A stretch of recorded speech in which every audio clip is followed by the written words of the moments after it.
এই ভিডিওতে দেখাবো কিভাবে হ্যামস্টার কম্ব্যাটের আজকের মিনি গেমসের ক্যান্ডেল পাজলগুলো মুভমেন্ট করে কিটা আনলক করবেন। প্রথমে চলে আসবো আমরা মিনি গেমসে, ওই সে প্লে দিয়ে দিব প্রতিদিনের মতো।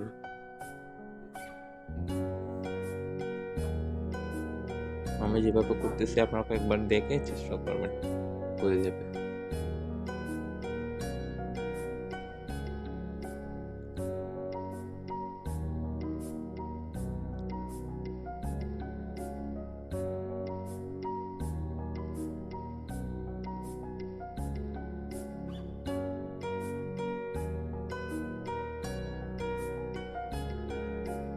গ্রিন ক্যান্ডেল দুটোটা পাশে নিয়ে আসবো, সাইডে উপরে রেড ক্যান্ডেলটা নিচে নিয়ে আসবো।